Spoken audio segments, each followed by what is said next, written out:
10 Truths about Satan. 1. Satan is not omniscient, omnipresent, omnipotent, nor eternal. There was a time when Satan was not. In contrast, there was never a time when the Son of God was not, i.e. the Son is eternal. Satan is created and contingent just as humans are. Col 1:16-17. In Job chapter 1 verse 6, the Lord asks Satan, "Where have you come from?" To which he responded, "From roaming through the earth." He is physically positioned in the universe. He is not omnipresent and, thus, is unlikely to be personally tempting individual Christians.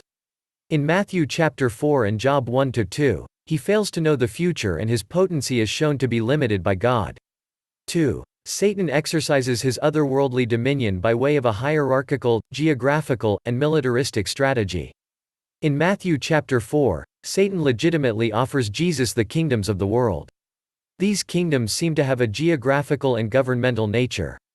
This offer is textually grounded in Deuteronomy chapter 32 and Psalm chapter 82. But through the cross, Jesus took back the authority forfeited in Adam, called 2:14-15. Therefore, in Matthew chapter 28 verse 18, Jesus states that all authority has been given to him. In John chapter 12 verse 31 we're told Satan is the ruler of this world, which rings of realm and region. Then, there is that peculiar reference to the prince of the kingdom of Persia, in Daniel chapter 10 verse 13-20. This dark prince opposes the angel Gabriel and the angelic prince Michael. It's hierarchical.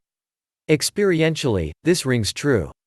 The nature of spiritual warfare varies depending on the continent and culture, North America, Asia, Africa, etc. Satan leads a hierarchy of demons, Mount 1224, a divergent and highly capable army, which implies he is leading an otherworldly outfit that personally tempts persons, called 2:15, 1 Part 5, 8-9, depending on the sinful sensibilities of a given culture. 3. Satan can manipulate matter, weather systems, and bacterial life.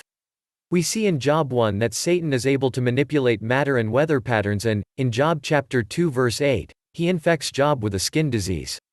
His purpose is to afflict Job, and for our machinations, we note he is capable of feats not afforded to humans. 4. Satan can influence and sway legal proceedings and governmental structures. In Revelation chapter 2 verse 10, Jesus states that Satan is in the process of influencing Smyrna's legal proceedings by throwing a collection of Christians into prison. Likewise, in Job chapter 1 verse 17, he manipulates the Chaldeans, encouraging them to steal Job's livestock.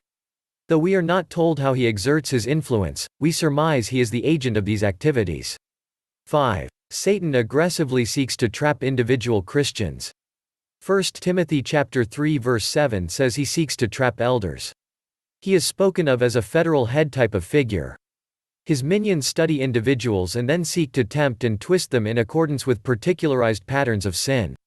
They cater and concoct a seemingly irresistible elixir of poison just for you. Television, social media, fast food, biology, age, and gender are all thrown into the recipe.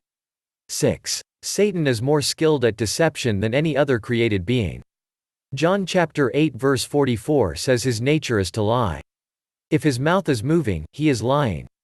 He is the original liar and, therefore, the father of lies. Every lie was and is birthed in him. However, deception is all he has in his arsenal against Christians.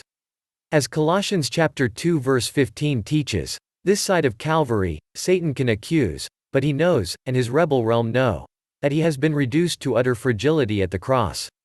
7. Satan is able to kill Christians. He is able to kill you physically, Job 1-2, but not eternally, Rom 8. In Job 2, when Satan goes a second time to the Lord in the divine courtroom, he asks permission to kill Job, but God denies his request. I take that to mean Satan could have killed him, but God would not allow it. Everything Satan does comes crashing down on his own head, eventually crushing his skull, GN 3:15, unto the glory of the Son of God and for the Christian's good. 8. Satan is the Lord's lackey for the Christian's holiness. In 2 Corinthians chapter 12 verse 7, Paul says his thorn is a messenger of Satan, and yet the Lord kindly uses the thorn, against Paul's will, to produce sanctification and spiritual power in Paul's ministry. How kind of the Lord to give Paul his thorn.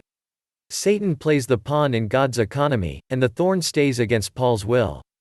Thus, Satan is ever regulated by Romans chapter 8 and, therefore, is providentially powerless to wound Christians in any resurrected or eternal sense. Neither Satan nor death, neither angels nor rulers, nor powers, will be able to separate us from the love of God. Erm 8:38.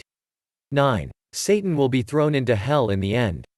Satan can and surely has read Matthew chapter 25 verse 41, which states he will ultimately be thrown into hell. That is what I mean by, Satan is so smart, he's stupid. This is his end, yet he rages against all, born of God. 1 John 3-9. He lies. He accuses the brethren, RV 12:10.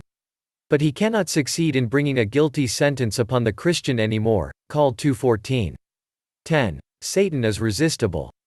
James chapter 4 verse 7 says, "Resist the devil, and he will flee from you." He will flee from you, Christian. Resist him.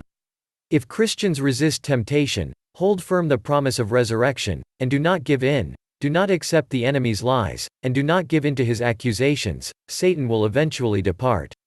He is limited. He is finite. He will eventually move on to easier prey.